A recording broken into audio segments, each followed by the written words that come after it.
विस्तारू बाबाजी सद्गुरु दास तुका काय माझी वाणी मानेल संताशी रंजवू चित्ताशी आपुलिया हे वाट गोमटी वैकुंठाशी जाता राम कृष्ण कथा दिंडी ध्वजा नमो ज्ञानेश्वरा निवृत्ती उदारा सोपान देवा मुक्ताबाई नमो त्रिभुवन पावनी आद्य त्रैजननी देवांची संपाद्य ज्ञानंच विधाय भक्तिं विलोकितो येन समाधिराज वैराग्यवन्तं सुविचारयुक्तं नमामि जोगं शिरसा गुरुंतं मस्तके पायावरी या बालकरी संतांच्या श्री संताची माथा चरणावरी साष्टांग हे करी दंडवत साधने तरी हीच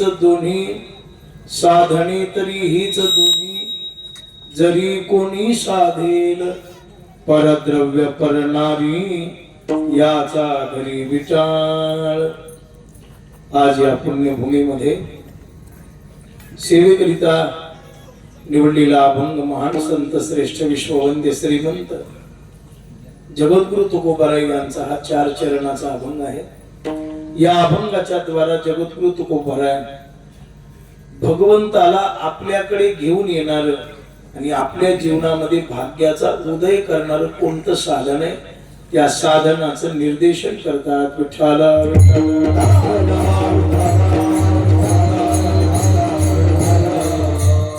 थोडासा परिहार म्हणजे असा,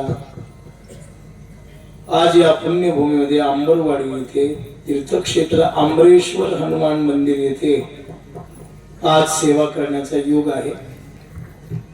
आपल्या सर्वांना ज्ञात आहे श्री संत भगवान बाबा व श्री विठ्ठल रुक्मिणी मूर्ती प्राण प्रतिष्ठा व कलशारोहण सोहळा त्या कार्यक्रमाच्या निमित्ताने आज इथे सेवा करण्याचं परम भाग्य मला प्राप्त झालेलं आहे। वारकरी संप्रदायामध्ये अनेक महापुरुष होऊन गेलेले आहेत। जसं ज्ञानोबारायापासून आजपर्यंत या भरतखंडामध्ये भारत भूमीमध्ये अजूनही कोणत्या साधूचा दुष्काळ पडलेला नाही। कधी अन्न पाण्याचा दुष्काळ पडला असेल, कधी कपड्याचा पडला असेल, कोणत्याही गोष्टीचा दुष्काळ पडला असेल, पण महात्मा नाही असा एकही काळ नाही। प्रत्येक काळामध्ये साधू आहेत, प्रत्येक काळामध्ये आता हे जोडत चालत सज्जनही आहेत, दुर्जनही आहेत, चांगले आहेत, वाईटही आहेत। पण आपल्याला वाईटाचं वाईट पण लवकर कळतं, पण साधूचं साधुत्व मात्र लवकर समजत नाही। ज्ञानोबाराय म्हणले 4थ्या अध्यायामध्ये मी आहे पण मला ओळखणारे लोक प्रत्येक वेळेला नाहीत। ऐशिया काजाला की अवतरी मी युगायुगी बेस कमी करायचा हेची ओळखे जो जगी तो विवेकिया। मी प्रत्येक वेळेला आहे, मी नाही असा काळ एकही नाही।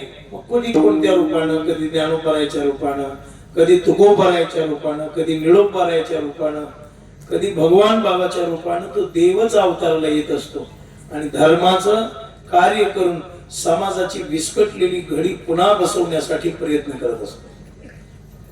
त्या सर्व अवतारामध्ये सर्वांच्या मध्ये भगवान बाबांचं श्रेष्ठत्व थोडस 19व्या शतकामध्ये महापुरुषांनी श्रेष्ठ मानलेलं आहे।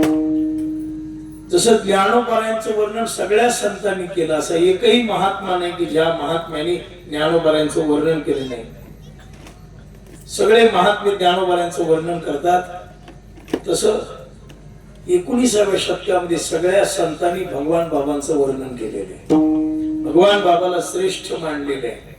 कशामुळं तर त्याचं कारणच एक आहे की त्यांच्या जीवनामध्ये त्यांनी तो त्यांचा सांभाळलेला आचार विठ्ठला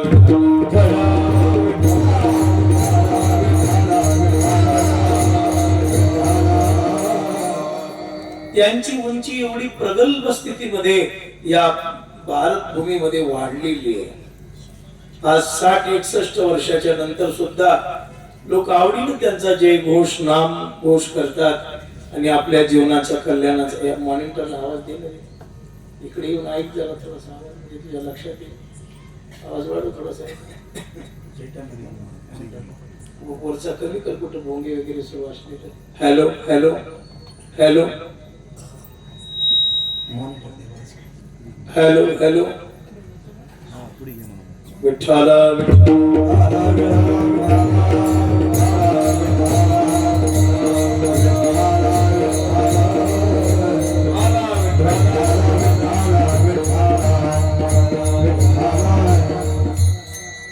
मनुष्याच्या जीवनामध्ये माणसाचं आचरण माणसाला मोठं करत असतो. पारमार्थिक जीवनामध्ये परमार्थाची साधना करत असताना मनुष्याच्या जीवनामध्ये जे श्रेष्ठत्व माणसाला मिळतं किंवा एखाद्याच्या जीवनामध्ये परम भाग्याची प्राप्ती होते, एखाद्याच्या जीवनामध्ये फार मोठी योग्यता मिळते, त्या योग्यतेला कारण जर काय असेल तर बाकी काही नाही, त्या महापुरुषाचं आचरण कारण. ज्ञानाने सन्मान मिळेल, कलेने धन मिळेल, मान मिळेल, पण पारमार्थिक जीवनामध्ये जर मोठेपणा प्राप्त करायचा असेल तर त्याच्यासाठी मनुष्याचं आचरण सुद्धा असावं. ज्ञान मनुष्याला महाराजांनी प्रगट केलेले की विद्वान सर्वत्र पूज्यते पूज्यते गुणानुवादिनाः. या जगामध्ये ते लोक पूज्य आहेत जे भगवंताचं ज्ञानाच्या द्वारा, ज्ञानाच्या दिशेने जगताला दिशा दाखवतात, ज्ञानाची महती प्रगट करतात. असे लोक या जगामध्ये पूज्य आहेत, जगात पूज्य आहेत. पण देवाच्या जवळ देवाला वश करण्याची पूज्यता कदाचित ज्ञानी पुरुषाकडे नाही. विठ्ठला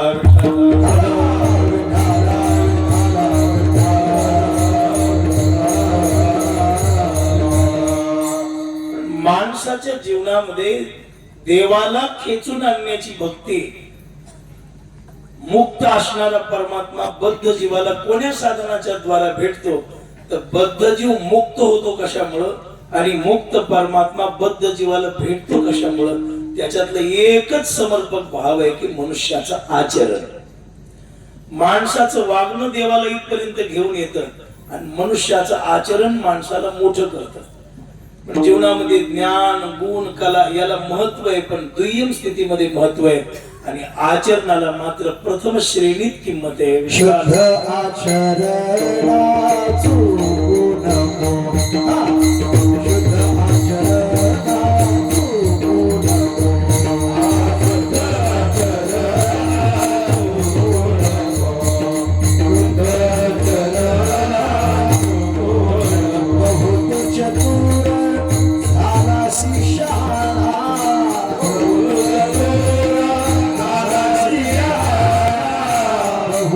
चतुर झाला शिशहाणा,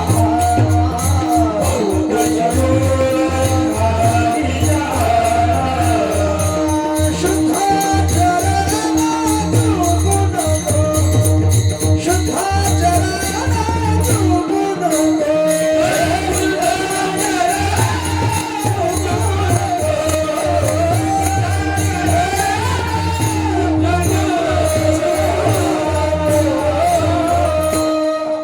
बहुत चतुर झाला शहाणा, शुद्ध आचरणा चुकू नको. आपल्याकडे केवढं मोठं शहाणपण आहे, याला काही किंमत नाही. आपल्या आचाराची शुद्धता असावी लागते. परमार्थ चांगला आहे, पण परमार्थ चांगला असून उपयोग नाही, करणारा सुद्धा चांगला असला पाहिजे. भजन गोड आहे, भजन पवित्र आहे, ज्ञानेश्वरी पवित्र आहे, गाथा पवित्र आहे, तुलसी कथा, रामायणाची कथा पवित्र आहे, पण करणारा जीव जर अमंगल असेल तर त्याचा परमार्थ देवाला आवडत नाही. गुलाबजाम पदार्थ चांगला आहे, पण घाण प्लेटीमध्ये जर वाढला तर खाण्याची इच्छा होते का? पदार्थ चांगला आहे, पण करणारा घाण असल्यामुळे, ते ज्याच्यामध्ये ठेवले ते पात्र घाण असल्यामुळे खाणाराची इच्छा होत नाही. तसं परमार्थ चांगला आहे, करणारा जर आचरणात भ्रष्ट असेल तर त्याचा परमार्थ देवाला आवडत नाही. आमचे वैकुंठवासी भोलेबा दृष्टांत सांगत होते, एके ठिकाणी म्हटले स्वयंपाकाला आचारीच मिळत नव्हता. काहीतरी उत्सव होता, कार्यक्रम होता, आणि त्या कार्यक्रमाच्या निमित्तानं आचारी शोधायचा होता. आचारी आता लग्नाच्या वेळेला आता सप्ते लग्न सराई एकाच वेळेला असते. मग कदाचित स्वयंपाक करणारी माणसं मिळत नाहीत, भजनी मिळत नाहीत, महाराज मिळत नाहीत. एक जण म्हणलं एवढी जास्त झाली तरी अजून काही सप्त्याला महाराज नाही. का मिळत नाही त्याचं कारण आहे बघ, किती जरी आचारी झाले, किती जरी गुणवान माणसं झाले तरी कार्यक्रम तेवढेच वाढलेले आहेत ना, ते मिळत नसल्याने एके ठिकाणी एक आचारी मात्र मिळाला. आचारी मिळाल्यानंतर मग त्या आचार्याला सांगितलं की बा आमच्याकडे कार्यक्रम आहे, म्हणले तुम्ही येता का? त्याने हो म्हणले, मला कोणी बोलवतच नाही, बरं जर तुम्हीच मला पहिलं ग्राहक लाभला म्हणले. बरं, त्यांनी सुंदर प्रकारचा स्वयंपाक केला, पण मालकाने सांगितलं होतं तुला रोजच्या पेक्षा 10-15 हजार मी जास्त देईल, फक्त एकच करायचं, स्वयंपाक पडद्याच्या आड करायचा आणि बाहेर येऊन कुणाला सांगायचं नाही मी स्वयंपाक केलेला आहे म्हणून. ठीक आहे म्हणला. सुंदर प्रकारचा स्वयंपाक बनवला. कार्यक्रमाला आलेली प्रत्येक माणसं म्हणू लागले आज गुरुवार सोडलेला असला तरी जेवल्याशिवाय जायचं नाही, पुढचा गुरुवार उपाशी धरू पण आज 2दा जेव म्हणला. वरणाचा सुगंध सुटलेला होता, त्या पुरीचा सुगंध सुटलेला होता, खिचडीचा सुगंध सुटलेला होता. जेवायलाही मोठीच्या मोठी पंगत बसली, पण जेवायला बसणारा प्रत्येक माणूस म्हणत होता की हा आचार्याचा नंबर आपल्याला घेऊन जायचा आहे आणि आपल्या सप्ताहामध्ये आंबरेश्वराच्या यालाच लावायचे आचार्याला. हे पडद्याच्या आडून ऐकू लागलं. मला 5,000 रुपयाचा तोटा झाला तरी चालेल आपल्याला, पण जाऊन सगळ्या लोकांना आपली युट्यूबवर मुलाखत देणं महत्वाचं. कशावर? महाराज युट्यूब न उपकार केलाय, अयोग्य माणसं मोठे केले.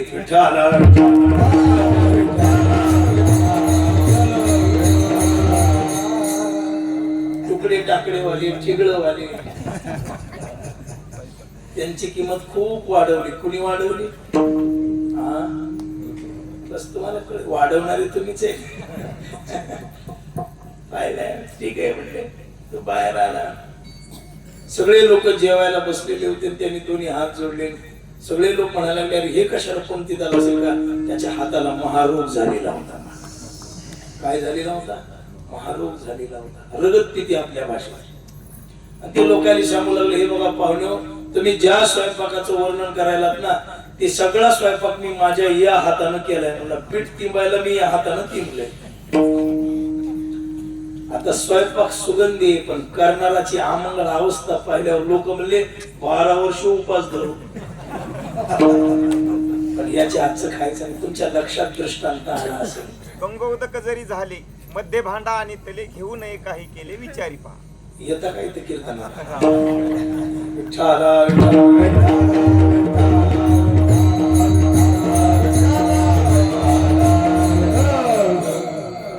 ऐका. पात्र जर अपवित्र असेल, पात्र ओवी सांगितले गंगोदक जरी झाले, ज्ञानोबा सांगतात.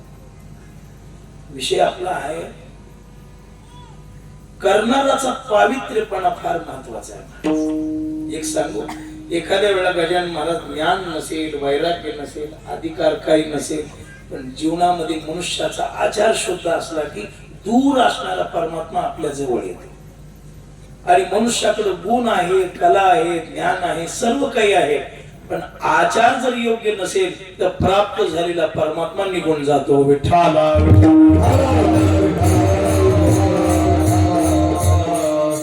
मनुष्य वर्णाने श्रेष्ठ नाही, मनुष्य कर्माने श्रेष्ठ नाही. लक्षात ठेवा. एखादा ब्राह्मण आहे, जरी वर्ण धर्मामध्ये, वर्ण व्यवस्थेमध्ये ब्राह्मणाला श्रेष्ठत्वाचा अधिकार दिला असला तरी आमच्या संप्रदायामध्ये अभक्त ब्राह्मणाला संतांनी शिव्या दिलेल्या आहेत. महाराज अभक्त ब्राह्मण जळो त्याचे. पुढे महाराजांनी त्याच्या मातृत्वाचा, त्याच्या आईचा सुद्धा धिक्कार केला. आणि एखादा शूद्र आहे पण परमार्थामध्ये जर त्याची योग्यता, आचरण सुद्धा असेल तर महाराज म्हणतात वैष्णव चांभार धन्य त्याची माता, किंवा धन्य माता पिता दयाची. पण वर्णाने श्रेष्ठत्व नाही, कर्माने श्रेष्ठत्व नाही, तुमच्या ज्ञानाने श्रेष्ठत्व नाही, तुमच्या गुणाने श्रेष्ठत्व नाही, परमार्थामध्ये श्रेष्ठत्व फक्त वागणे विठ्ठला.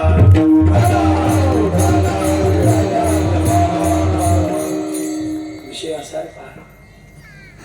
जगन्नाथपुरीला एक कर्माबाई नावाच्या बाई होत्या. पूर्वी होऊन गेल्या कर्माबाई.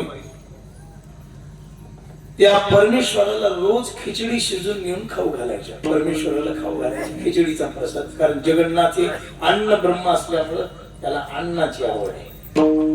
बालाजी शबल ब्रह्म आहे, त्याला पैशाची आवड आहे.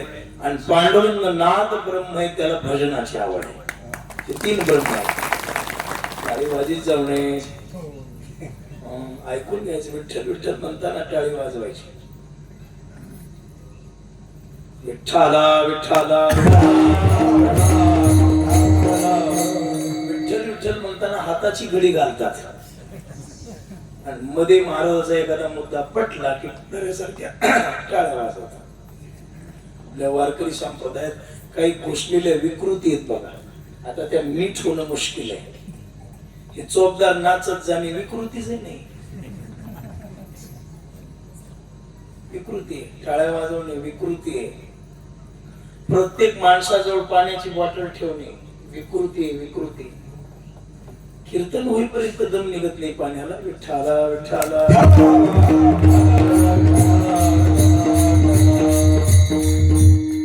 आता अवस्था नाही व्यवस्था. मी सांगत असतो नेहमी, सुसंस्कृतपणाची जागा आता विकृतीने घेतली.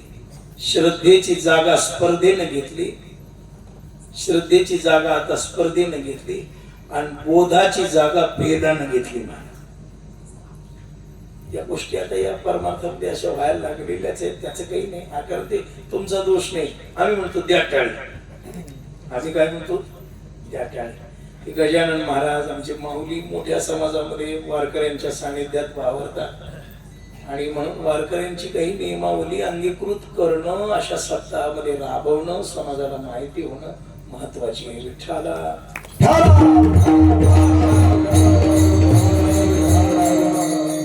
लक्ष करा माझ्या विषयात. मी काय सांगत होतो? कर्माबाईचं सांगत. कर्माबाईंनी रोज खिचडी शिजवायची. जगन्नाथाला खायला घेऊन जायच्या. कर्माबाई खिचडी रोज जायच्या. भगवंताने यथेच्छ खिचडी खायची. जाताना कर्माबाईला धन्यवाद द्यायचा. कर्माई आज पोट भरलं बर का असं म्हणायचं. सांगायचं की कालच्या खिचडीपेक्षा आजची खिचडी फार चांगली होती म्हणायचं. समाधान वाटायचं. एके दिवशी कर्माबाई खिचडी घेऊन निघाला. आणि एका पुजाऱ्याने ब्राह्मणाने ते पाहिलं. तो कर्माबाईला म्हणायला, कर्माबाई तुम्ही पाप करता म्हणतो. तुमच्या द्वारा काय व्हायला लागलेले? पाप व्हायला लागलेले. तुम्ही जे करता ते पाप आहे. पारुष्य अंगानं परमेश्वराला नैवेद्य दाखवणं, पारुष्य अंगानं देवाला खाऊ घालणं, हे तर पातक आहे, पाप आहे.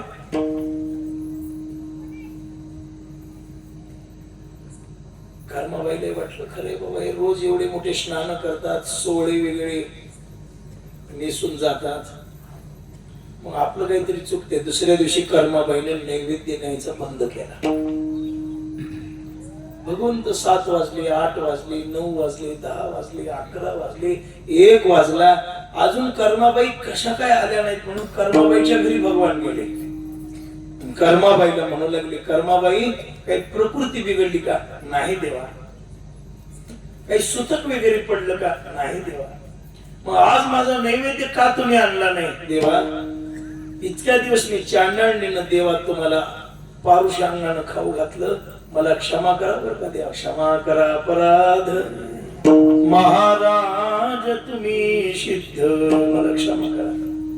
भगवंताच्या लक्षात आलं कर्माबाईला कुणीतरी काहीतरी शिकवले. भगवान म्हणतात पै भक्तीने जाणे येच सान थोरण म्हणे, आम्ही भावाचे पाहुणे भलते, काही नलगे एक भावची कारण. गिरीधर लाल तो भाव का भूका. देवाच्या लक्षात, कर्माई तुला एक कुणी सांगितलं की तू पारुषांगाने नैवेद्य आणतेस म्हणून? तिने नावही सांगितलं, अमुक अमुक ब्राह्मणाने. कर्माबाई उठल्या, ते भगवान उठले आणि त्या ब्राह्मणाच्या घरी गेले, त्याच्या बोकांडीवर जाऊन बसले. ब्राह्मणाच्या इकडे इकडे पाहिले, छातीवर तर दगड ठेवल्यासारखा दिसायला. कोण आहे म्हणले बताओ, मी आज उपाशी आहे. अहो देवा, मी तर तुम्हाला नैवेद्य दाखवला, काजू आणली होती, पुरी आणली होती, ते खिचडी आणली होती, आणलीस मला दाखवलीस, पण खाल्ली कुण? म्हणला माझ्या सौभाग्यवतीनं मी आज उपाशी आहे. कधीच मी तुझं खाल्लं नाही आणि खाणार नाही, पण मला खाऊ घालणारीला तू का अडवलं सांग. त्यांनी सांगितलं कोण होती तुम्हाला खाऊ घाल? कर्माबाई. जा तिला जाऊन सांग की जशी नैवेद्य घेऊन येत होतीस तशीच ये म्हणावं. आणि ब्राह्मणाने जाऊन कर्माबाईचे पाय धरले. कर्माबाई, माझी चुकी झाली.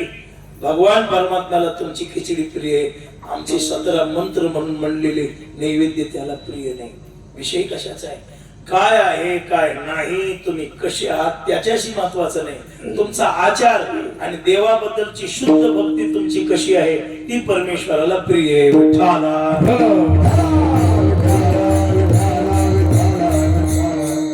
बाकी काही लागत नाही. महाराज म्हणले न लगे वेचावी बोली धना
देवाला काही लागत नाही. न लगे वेचावे टोली धना नावे, तुका म्हणे भावे चालये का. काही कशाची आवश्यकता नाही परमेश्वराला, कशाची नाही महाराज. त्याला आवश्यकता आपल्या आचरणाची आहे. आचाराची पद्धती काय ते सांगा महाराज आम्हाला, की आम्ही नेमकं कळायला पाहिजे की आम्ही सावध राहावं कशापासून, करावं काय आणि दूर राहावं कशापासून. संतांनी 2 गोष्टी सांगितल्या, एक चांगल्या आणि एक वाईट, एक खरं आणि एक खोट. आम्हाला स्वीकृत काय आहे की काय केल्याने परमेश्वराची प्राप्ती होईल आणि काय न केल्याने आमच्या जीवनामध्ये आनंद प्राप्त होईल. ते महाराज म्हणले फार अवघड काही नाही. तुम्हाला तुमच्या जीवनामध्ये जर कायम आनंद ठेवायचा असेल, तुम्हाला तुमच्या जीवनामध्ये नित्य सुख भोगायचं असेल, तुम्हाला सदैव जर शुद्ध राहायचं असेल तर फार काही करू नका. 2च गोष्टी करा जीवनात. हजारो गोष्टीची गरज नाही. कोणत्याही गोष्टीमध्ये वर्म कळालं की अवघड गोष्टी सोप्या होतात आणि सोप्या असलेल्या गोष्टी वर्मानी आपल्या जीवनामध्ये सुलभत्व निर्माण करून देतात. जसं गणितामध्ये सूत्र आहे तसं परमार्थामध्ये वर्म आहे. वर्म काही काही स्वयंपाक करणाऱ्या स्त्रियांना त्या वर्माची माहिती होऊन गेलेली असते. फार काही मसाले पदार्थ त्यांच्या जवळ जरी नसले तरी त्यांनी केलेली भाजी घरातली माणसं आवडीनं खातात. त्यांना त्याचं काय कळालेलं असतं, वर्म कळालेलं असतं. कीर्तनामध्ये सुद्धा काही लोकांना कीर्तनाचं वर्म कळालेलं असतं. वादकाला वर्म कळालेलं असतं. ज्याच्या जीवनामध्ये वर्म कळालं त्याच्या जीवनामध्ये काठीण्यत्व शिल्लक राहत नाही, कठीण गोष्टी सुलभ होतात. विठ्ठला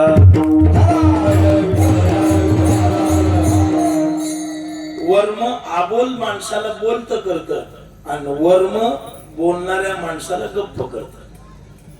आपले दस्तापूरकर मारुती महाराज दृष्टांत सांगत होते जुन्या काळातला. सासूनांच्या भांडणात लागला. ती सासू नेहमी सुनेला एक टोमणं मारायची. कोणतं टोमणं मारायची की आमच्या काळामध्ये काही असं होतं का म्हणायची. सून वैतागली एके दिवशी.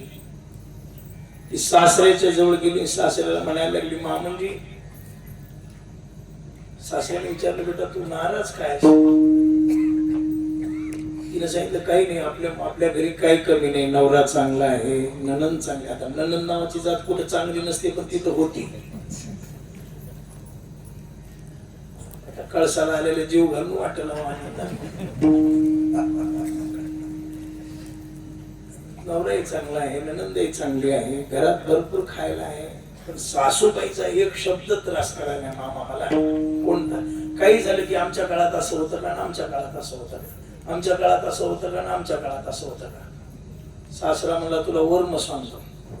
ती उद्या म्हणली ना आमच्या काळात असं होतं का, तू इतकंच म्हणायचं. आणि पळून तर जात नव्हत की काय म्हणायचं, पळून तर जात नव्हत की. ती सासू काय करायची, लहानपणी लग्न झालेलं असल्यामुळं नांदायला बापानं आणून सोडलं. मुराळी घरी जायच्या आधी ही माहेरात पोहोची ठेवायची मला. दुसऱ्या दिवशी आता सासून धड झाली ना महाराज वर्म कळाल्यामुळे. तिनं मुद्दाम वाटी पाडली. रोजच्या तावात सासू आली, म्हणायला लागली, आमच्या काही काळात असं होतं का. ती म्हणली, गप्प बसा, आम्ही पळून तर जात नव्हतं. सासून तेव्हापासून मौन धरलंय ते आजपर्यंत. मला वर्म कळालं.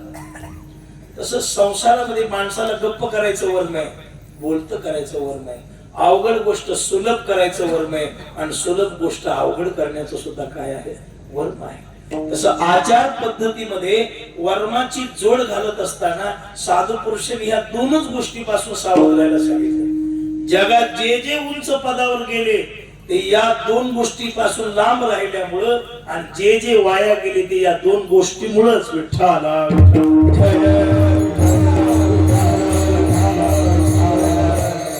मला म्हणजे फार काही करण्याच्या भानगडीमध्ये पडू नका. साधने तरी हीच दोन्ही जरी तरीची भाषा. दोन साधन करा. कोणते? जरी कोणी साधेल. कोणते साधन? अभंगाच्या ध्रुवचरणात सांगितले. परद्रव्य परनारी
दोन गोष्टीपासून सावध राहणं फार महत्वाचे. सावध म्हणजे परकीयाचं धन, परद्रव्य, आणि दुसरी गोष्ट म्हणजे परनारी.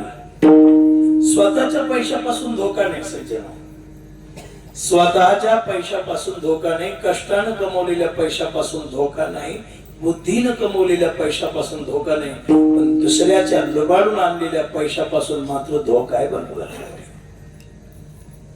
पैसा कमवला पाहिजे, नाही असं नाही. 4 पुरुषार्थापैकी अर्थ हा एक पुरुषार्थ आहे. कसा कमवा? धर्मानं कमवा. जोडून या धन, उत्तम व्यवहार, गोरगरिबाचं खावं नाही. आता सुख सवलती आणणारा मनुष्य खातोय, पण शास्त्र सांगतं बाबा 12 समाजाच्या कामाला लावा, आणि त्याच्यातला एखादा हिस्सा तुम्ही कष्ट केल्यामुळे स्वतःसाठी वापरा, पातक लागत नाही. 10-5 लाख रुपये आलेले असतील, त्याच्यातले 7-7.5 तरी जगाच्या कामाला लावा, आणि 2-2.5 उरली तर तुम्ही खा. आपलं उलट असते. 7.5 आपल्या खिशात आणि 2.5 लोकांच्या. पुन्हा म्हणाले महाराज लेकरू 3 वर्षात झाले, बोलच ना झाले. एक म्हणतो 8 वर्षाचं झाले, त्याचा पायच उचला नाही. कसा उचलत विठ्ठला?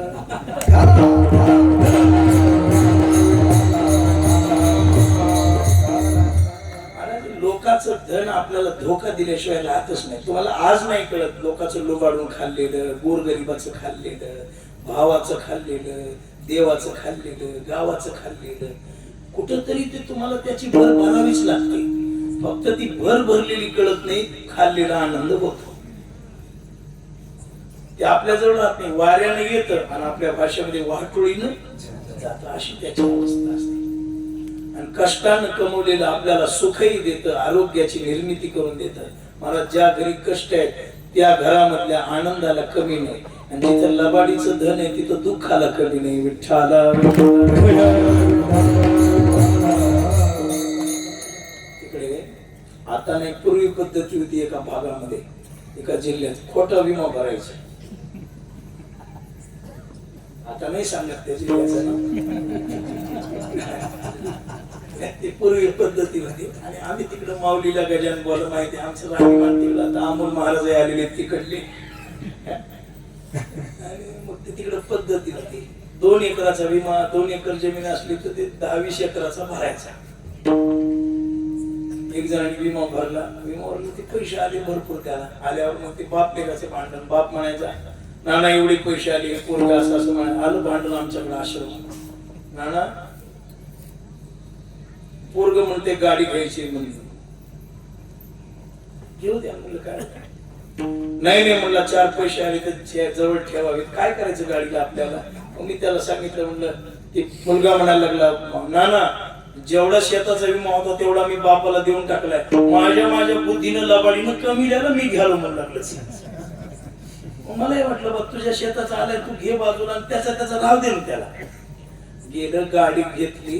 काय कोणती घ्यायची ती गाडी घेतली महाराज. मस्त दोस्त आहे तिकडं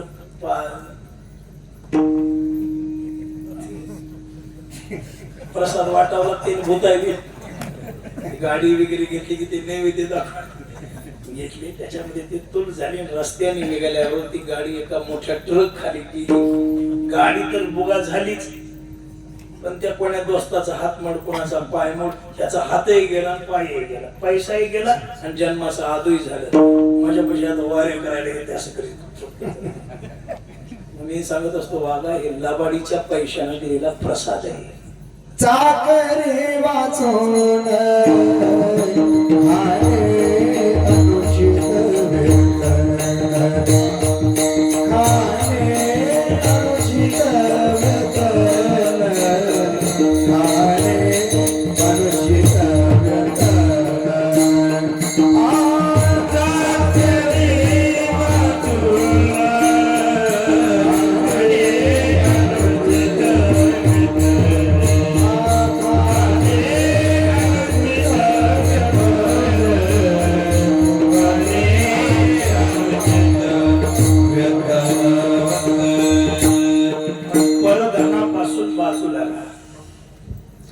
जे मिळतं ते जीवनामध्ये आनंदाने प्रारब्धाने कष्टाने. एक सांगू का, लाख रुपये लबाडीचे जे देऊ शकत नाहीत ते कष्टाचा रुपया तेवढं देऊन जातो. तुमच्या लक्षात येतोय ना विषय? लबाडीचे करोडो रुपये जे सुख देऊ शकत नाही ते कष्टाचे 10 रुपये देऊ शकतात. म्हणून धन कष्टाने कमवा. आमच्या महापुरुषांनी अहो छत्रपती शिवाजी महाराजांनी नजराना पाठवला. तुकोबाराय म्हणले याच्यात आम्हाला सुख नाही, आम्ही तेने सुखीन म्हणा विठ्ठल विठ्ठल. आज योगायोगाने शिवजयंती बघा. जळोजी मळोजी महाराजांनी सभा मंडपाचं काम केलं. परमात्मा श्री पंढररायाला रुक्मिणी आई साहेब म्हणायला लागले, अहो स्वामी काहीतरी द्या यांना. टोपलंभर सोन्याच्या मोहरा आणून डोक्याजवळ उशाजवळ ठेवून दिल्या. सकाळी जुळोजी महाराज उठले आणि मळोजीला म्हणू लागले, दादा आपल्या जवळ मांजरनं घाण केली ती भरून टाका. ते भरलं नाही. आता तर असे 500 रुपये ठरलेला कमी आली तर गाडी 20 किलोमीटर पासून मागे आली. तुमच्या लक्षात येत असं एका गावाला देता देता 500 रुपये कमी दिले. काय त्याचे ठरलेले असतील काय जे असतील ते देता 500 रुपये ते माफीत गेल्यावर ते बंडल मोठं 10 किलोमीटर गाडी पुढे गेली. गेल्यावर त्याला कळालं 500 रुपये कमी आले. तिथून गाडी परत घेऊन आलं. मंदिरावरली सगळी माणसं पांगलेली होती. मी एकटाच बसलो होतो. पिणेकरी एक उभं होतं. ते तंबाखू चोळ लागलं. मला म्हणलं नाना किती वाजले? मी म्हणलं आता 11:30 वाजत आली. म्हणलं 11ला कीर्तन सुटलेलं 10:30 जेवण. आता 11:30 वाजले. मायापुढी बंड्याची बारी आहे म्हणला येण्याची. रात्री 12:15 वाजता आलो म्हणला. 15 मिनिटं येईना मी आगाव घेतलाय म्हणला. आज 15 मिनिटं मी कमी घेणार त्याला. पण त्याला मी बोलालो तोपर्यंत गाडी आली. महाराज लागलं शिवाय द्यायला. गाव मूर्ख आहे, गाव नालाय काय, गाव असले ह्या काही गावात माणूस के. महाराज काय झालं? काही नाही 500 रुपये कमी दिलेत मला. आता माझ्या खिशात 500 रुपये होते त्याला द्यायला, पण ते जर गावाला शिवाय देऊ लागले म्हणून माझी भावना झाली नाही त्याला पैसे द्यायला. असे 2 पोरं बाजूला बसलेले होते. ते आले म्हणले काय झालं ना? काय नाही महाराजाला 500 रुपये कमी दिले आपल्या लोकांनी. ते म्हणलं आपलं गाव मूर्ख आहे ना तुम्हाला माहित नाही का? त्याला वाटलं की आपल्या जातीचे आहेत महाराज म्हणाल खरे खरे खरे बरोबर. इथला कारभारी कोण आहे? माझा सख्खा चुलता आहे मला. जा त्याला बोलून आणा. तिथवर गेलं आणि महाराज तिथे गेलो. ते जर म्हणला मी पूर्ण पैसे दिले तर काय करा? ते जवळचे पैसे माझ्याकडे द्या, 500ची भरती आणून तुमचं पाकिट भरून आणून देतो. आता पुढचं तुम्हाला कळालं. पाकिट घेऊन जे गेले ते अजून आलंच नाही. मंदिरावर चढू लागलं. मला म्हणाल नाना ते कोण होते? पण मलाही ओळख नाही. ज्ञानाचा लोक चांगला नाही. परत दुसरी गोष्ट आहे परनारी. दृष्टी निर्मळ केल्यावर आपल्याला जीवनात धोका काही होत नाही.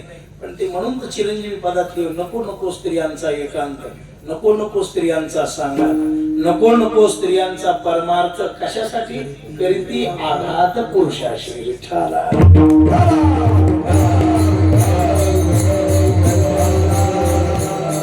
शास्त्र सांगते स्वस्त्री सही कार्यापुरते वाचारावे स्पर्शावे निरुते परी आसक्त होऊन आते सर्वथा चित्ते नसावे. आपल्या वयापेक्षा श्रेष्ठ आहे तिला आई म्हणावं, आपल्या बरोबरीची जी आहे तिला बहीण मानावं, आणि आपल्यापेक्षा लहान जे आहेत तिला मुलगी मानावं, असं आपलं धर्मशास्त्र आहे. पण कदाचित मनुष्याची बुद्धी जर भ्रष्ट झालेली असेल आणि विषयाच्या आसक्तीमध्ये, स्त्रीच्या आसक्तीमध्ये जर पुरुष अडकला तर मोठ्या मोठ्या योगी पुरुषाच्या जीवनात सुद्धा दुःख भोगावं लागतं. आजपर्यंत जेवढे माणसं वाया गेले तेवढे लाबाडीच्या पैशानं बाईच्या नादानं विठ्ठला.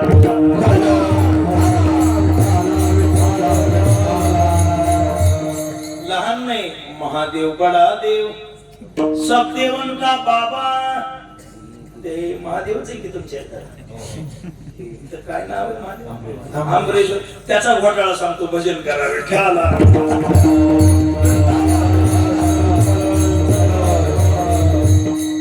पार्वतीमध्ये महादेवात भांडण झालं. आता 2 नवरा बायको म्हणल्यावर वाद होतो. महाराज असो का महाराजी असो, गायक असो का गायकीन असो, दोन गोष्टी विषमी एकत्र आले की वादाचा विषय होतो. दोन भांडे एकत्र ठेवा, त्यांच्यातून आवाज निर्माण होतो नाही का?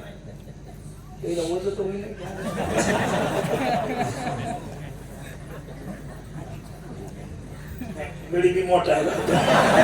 विचार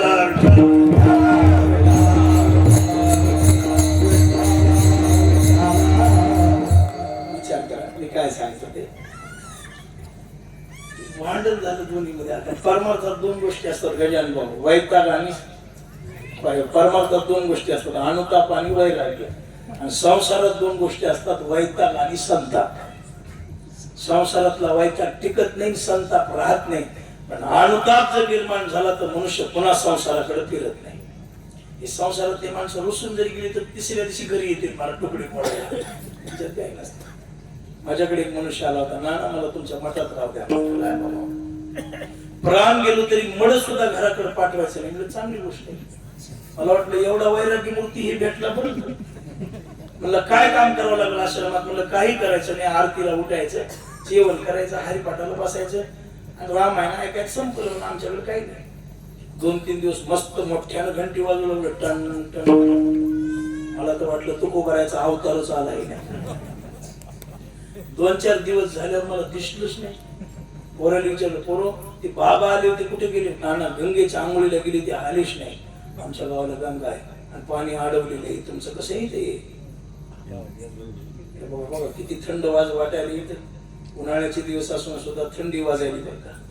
त्याचा उपयोग पाणी आहे भोवतानून, त्याला झाडे एक लावा फार. हे केरळकर मंडळी आले ना पंकजा, केरळला झाडं लावायला लावली. मागच्या वर्षी खूप झाडं लावली. तसं झाडे भरपूर लावा. अशा एकांताच्या ठिकाणी जर शुद्धी ठेवायची असेल तर वृक्षाशिवाय शुद्धी राहत नाही. पाणी म्हणल्यावर भरपूर झाडं लावा. किती लावा? लावा तरी एवढी लावावी.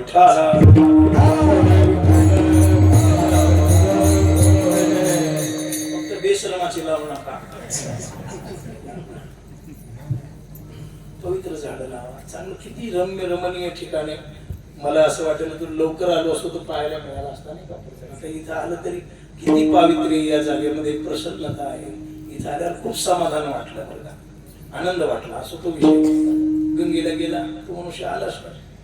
मी गेलो, ती घाटावर बसलो होतो महाराज, असं मान धरून. बाबा काही झालं? मठात कोणी बोललं का? मठाने 17 घरचे 17 आलेले उगं वजन हानी देत गरीब माणसाला. म्हणलं कोणी काही बोललं का? कोणी काही म्हणलं नाही. म्हणलं गंगेला आंघोळीला आलो होतो आणि एक लोकांचं लेकरू बघितलं, मला नातवंडाची आठवण आली. म्हणणं माझ्याशिवाय राहतच नाही. नाना म्हणलं काय जाऊ का? आता जाऊ का म्हणण्यापेक्षा तू नुसतं गेलं नाही, जाताना 2 धोत्र घेऊन गेले. चिकट नाही सांगता. परमार्थ संसार सोडायला आणि परमार्थ करायला माणूस बहादर लागतो. निबळट माणसाचं काम नाही परमार्थ. विठ्ठला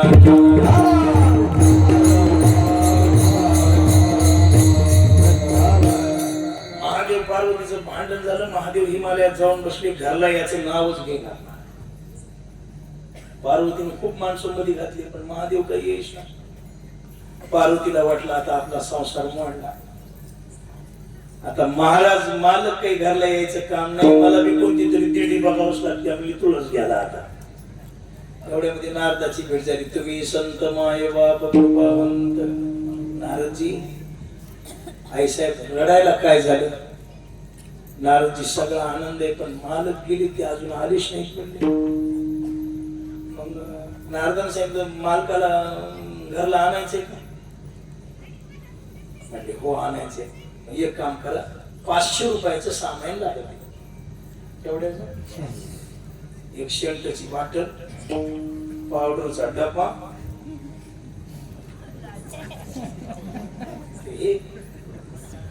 एक लावायचं लिपस्टिक, ती एक लावायची घेऊन या आणि थोडं 9वारी नेसण्यापेक्षा चमकी 6वारी नेसून जा. तिने सांगितलं यांच्यामुळे काय होईल पुन्हा सांगते मुलीचा. नारद मुली पुन्हा सांगतो जा, फक्त एवढंच करा घरी येईपर्यंत तोंड दाखवू नका. पायात घुंगर पिंगर बांधले महाराज, सुंदर प्रकारचा शृंगार केला. शंकराजवळ शंकराचं भजन सुरू आहे. श्रीराम जय राम जय जय राम. पाय आपटिल्याबरोबर तर महादेवाच्या भजनाची लय वाढली मला 810 श्रीराम जय राम जय जय राम श्रीराम जय राम जय राम गेलीने ओळखीलं. दुसरा पाय घोंगराच्या बोलाचा ऐकलं घोंगराच्या ऐकल्याबरोबर तो महादेव उठले. बिलीन पुढन महादेव पाठीमाग बिलीन पुढन महादेव पाठीमाग. प्रिय मला तुझं मुख दाखव. ती म्हणजे तुला सगळं दाखवते चल.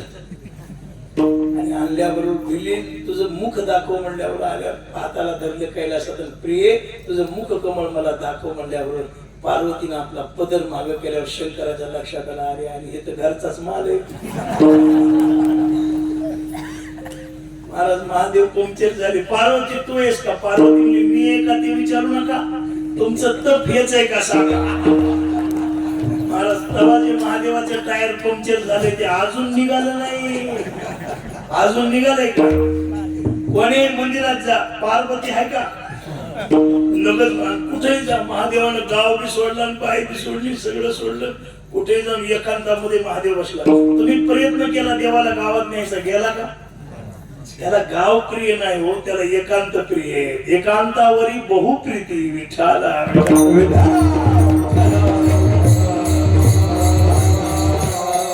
महाराजने धडक मारिली शंकरा केला ब्रह्मयाचा मातेरा. इंद्र चंद्राशी दराला लाविला जेने तो केवळ पंचानन. खूप वाया गेले. तुकोबरायांनी मात्र पुरुषार्थ केला. भगवान बाबांनी मात्र पुरुषार्थ केला. महाराज अंथरुणावर चोळी टाकली. चोळी काही समाज कंटकाने. बाबांच्या जीवनातलं चरित्र भगवान बाबांच्या. फार बाबा अत्यंत तेजस्वी स्वामी महाराजांच्या सानिध्यामध्ये राहिलेली भगवान बाबा. तर बाबाचं एक होतं शांत स्वभाव जास्त. भगवान बाबा काही बोलायचं नाही. आणि भगवान बाबा सगळं भजन केलेली माणसं अजूनही आहेत तिकडं त्या परिसरामध्ये. बाबांचं बोलणं शांत, वागणं शांत, राहणीमान शांत, पण तेजस्वी दिसायला. ते सद्गुरु महाराज जे होते गुरु महाराज माणिक बाबा ते सारखं भगवान भगवान भगवान. काही लोकांना असं वाटलं की आता पुढचा गादीचा वारसच हाय म्हणले. या गाद्या माणसाची वाट लावी त्यात बरं का. गाद्या वाट लावी त्यात. भीमसिंग महाराजांनी सांगितलं होतं म्हणजे गादी चांगली पण आगीसारखी पोळत्या. सुमनाची शेज शीतळ निकी. हे वैभव दिसते लोकांनी पण काय त्रास असते गादीवाले जावे त्याच्या वंशा. आज आपण मोकार माणसाला जन्म लई सुखी. गादीवरलेली झोपच लागत नाही. विठ्ठला बोलणार लोक एक असते का? सगळे लोक नाव ठेवतात. कोणी असा म्हणतो, कोणी तसा म्हणतो, कोणी असा म्हणतो. जयांगी मोठे पण तयारी आता लोकांच्या लक्षात आल्यावरती चोळी आणली. चोळी चोळ्यावर आणि ती आणून टाकली. सकाळी त्यांनीच गर्दा केला. बाबांना काही माहिती नाही पण तरी माणिक बाबांना बाबा मी खाली म्हणले बाबा मला जन्मताला किंमत द्यावी लागते. मी गादीवरला मनुष्य आहे. मला माहिती आहे भगवान तू निर्दोष आहेस पण पंचमुखी परमेश्वर गावच्या पुढाऱ्याला महंताला लोकांच्या मताला किंमत द्यावी लागते कारण त्याला समाज सांभाळायचा असतो ना. तू ही गादी सोड. महाराज अंगावर अपवाद आला. जाणते तवची जियावे अपकीर्ती अंगान यावे. किंवा तुका म्हणे ज्यावे सत्कीर्तीने.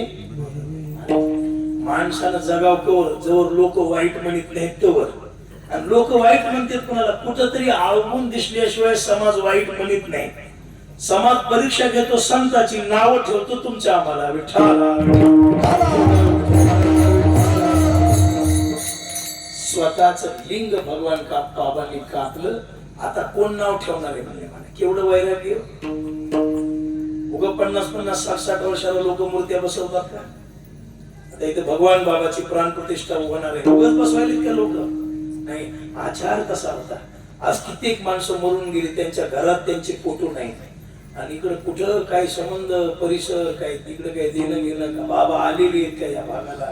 काय भजन केलेले का या भागाला? बाबांनी कीर्तन केलेले काहीच नाही. आमच्या तरी भागाला बाबा आलेले त्यांनी कीर्तन केलेली आहे, साधना केली, इकडं काय, पण तरी कीर्तीचा सुगंध आज 50-60 वर्ष, आता 65 सालाला बाबा गेले ना, 1965 ला, आणि किती साल सुरू आहे आता? 26, किती वर्ष झाले?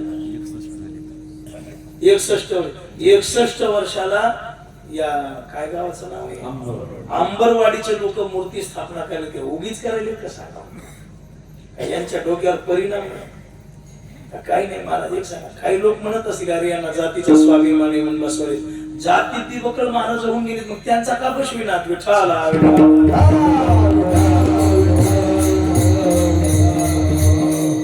जाती ती काही महाराज काही वंजाऱ्यात कमी झालेत का महाराज? या दिवस आता तर मावच नाथ की हो, पण पूर्वी खूप महाराज होऊन गेले, पण त्यांच्या का मूर्त्या नाहीत? नाही बाबा, त्याचं कारण एकच आहे, भगवान बाबाचा आचार इतरांपेक्षा वेगळा आहे. तुम्हाला वाटतं का तुम्ही जातीचे म्हणून आम्ही, अहो ज्या गावाली एक वंजाऱ्याचं घर नाही त्या गावात भगवान बाबाचे मंदिर कोटी कोटी रुपयाचे आहेत. विठ्ठला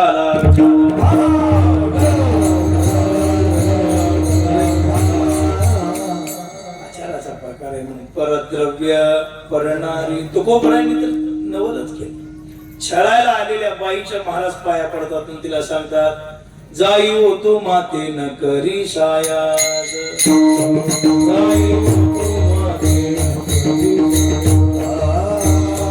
जाई होतो माते न करी शायास, जाई होतो माते न करी शायास. आम्ही विष्णुदास तैसे न माते जा न करी शायास, आम्ही विष्णुदास तसे नाही. असं जर तुम्ही वागलात तर देव भाग्य घरा येते. देवाला बोलवायचं काम नाही, देव आपोआप तुमच्या घरी येईल आणि भाग्य उदयाला आले आणि संपत्ती त्या सकळा. देव भाग्य घरा येते, भाग्याचा उदय होईल. महाराज चांगलं वागणाऱ्या माणसाचं चांगलं होतच, चांगलं वागणाऱ्या माणसाला कधी ना कधीतरी परमेश्वर भेट देतोच आणि सर्व संपत्ती त्याच्या घरी येते. ऐश्वर्य जे मिळतं ना, वैभव जे मिळतं ना, काही काही लोकांना परमात्मा एवढं देतो की त्यांना ते घ्यायला सुद्धा हात कमी पडतात, इतकं देतो. संपत्ती त्या सकळा, मान मिळतो, पान मिळतो, पद मिळतं, प्रतिष्ठा मिळते, आयुष्य मिळतं, सर्व काही मिळतं. पण कुणाला? या दोन गोष्टीपासून सावध राहील त्याला. परद्रव्याच्या मागे लागू नका आणि परनारीवर वाईट दृष्टी ठेवू नका.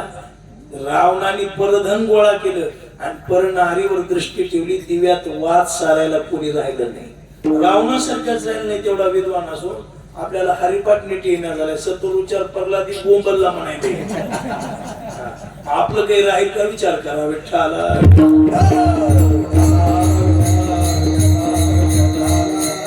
संपत्ती त्या सगळं एकदा भजन करा. विठो बाल कुमार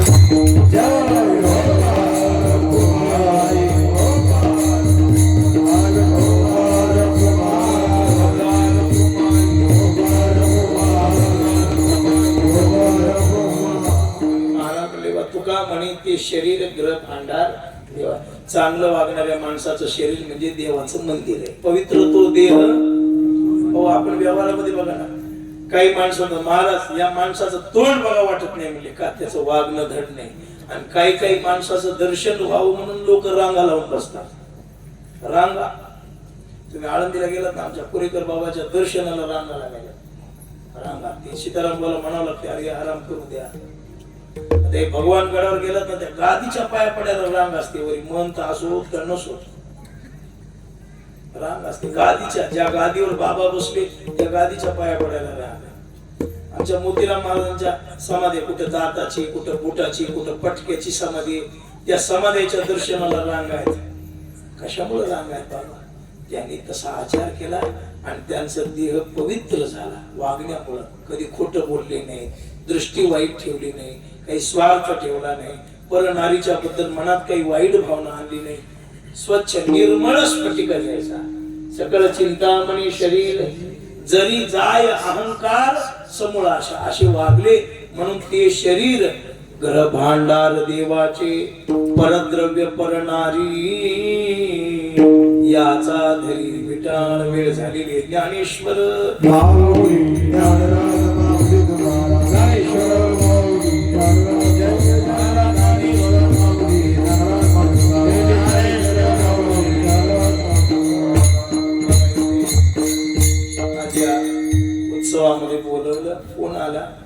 दिवसापूर्वी म्हणले नाना अशी अशी आमची इच्छा आहे. बाबा बोलले मला, काय नाव आहे बाबा? म्हणले, पंढरीनाथ बाबा. पंढरीनाथ बाबा बोलले. बोलल्यावर मला फोन केला. अगोदर कोणीतरी बोललं, मुलगा कोणी असेल. मग पंढरीनाथ बाबांच्याकडे बाबांनी सांगितलं, नाना आमची इच्छा आहे, आमच्याकडे असा असा उत्साह. म्हटलं बाबा माझी प्रकृती बरी नसते, आता मी काही फार कार्यक्रमाला कुठे जात नाही. कुठेतरी जातो, माऊलीच्या गावाला, हिवरखेडला, नथुराम बाबामुळे त्या केहाला येतो, दत्ता बाबामुळे पोशीला येतो. पण म्हटलं मी काही फार दूर जाऊ कार्यक्रम नाही, म्हटले आमची इच्छा आहे. मग त्यांनी कारण सांगितलं की असा असा कलशारोहण सोहळा आहे, अमुक आहे तमुक आहे. मग मला आनंद वाटला. मग ठीक आहे, येतो मी. आज तुमच्या दर्शनाला येण्याचा योग आला. सर्व संत मंडळी, इतक्या मोठा समाज, फार आनंद वाटला. समाजापेक्षा ठिकाण पाहून आनंद वाटला. माणसं कुठे येतात, आता काही कमी नाही. समाज कुठेही गोळा होतोय, फक्त गोळा झालेल्या समाजात बदल दिसत नाही, हे दुर्दैव आहे बरं का. समाजाला कुठे कमी नाही. पण हे ठिकाण, जे पवित्र ठिकाण, किती एकांत आहे, किती सुंदर साधना आहे. परी आवश्यक पांडवा सुचो देशे प्रतिष्ठाप्य. तसं परी आवश्यक पांडवा ऐसा ठाव जोडावा, ते तर निगुड मठ व्हावा काशीवाले, अशी जागा आहे बघा इथं. ज्ञानोबाने ज्ञानेश्वरीत जसं वर्णन केले ना, तसंच वर्णन इथं दिसायचं. पाणी पोपट असते ना इथं, पोपट पोपट राबू राबू. पवित्र स्थान आहे. आज मला या पवित्र स्थानाचं दर्शन झालं, आनंद वाटला. मला आमचे अमोल महाराज घेऊन आले, भागवताचार्य अमोल महाराज गुट्टे. भगवान बाबाचे फार प्रेमी आहेत ते बरं का. ते भगवान बाबाची स्थापना आहे म्हणलं की मी येतो म्हणले नाना. त्यांनी स्वतः सुंदर प्रकारचा उत्सव करतात बाबांच्या पुण्यतिथीला, सप्ताह. आणि हे आज ठिकाण पाहून मला समाधान वाटलं. कशाचं? सुरुवातीला दिला तुम्ही, उशीर आला. पण विठ्ठल रुक्मिणी स्थापना होणार आहे, त्या निमित्तानं कार्यक्रम सांगितलं ना मी सगळं. तितकं सांगत नाही यजमान. तुम्ही सांगायचे, मला काय करायचं, कोण यजमान आहे त्याचे देणे नाही. अशी माणसाचं वर्णन करीत बसल्यावर कीर्तन होईल का? आम्हाला कार्यक्रम प्रत्येक वेळेस करायचे असते. हे जे नवीन पोरं वगैरे येणार आहे यजमान, तुम्ही सांगा, थोडा आनंद वाटतो. तुम्ही सांगा, ठीक, तुम्ही सांगा.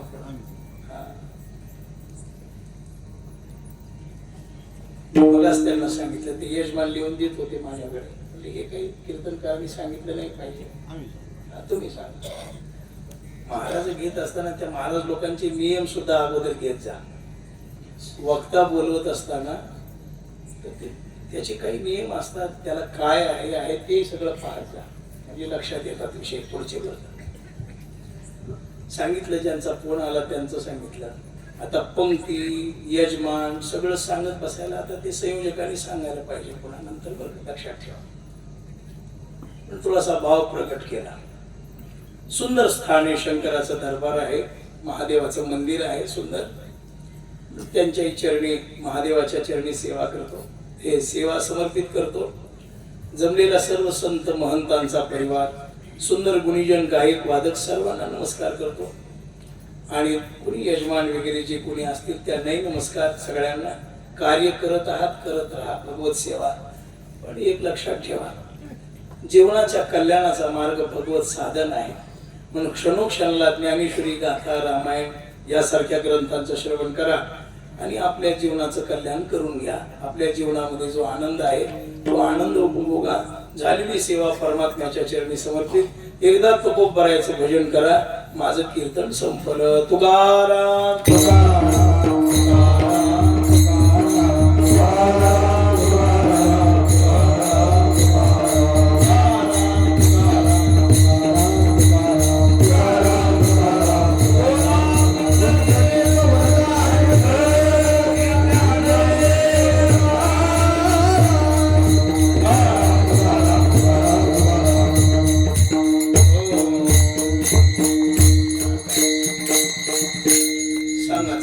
भारत माता शिवाजी महाराज.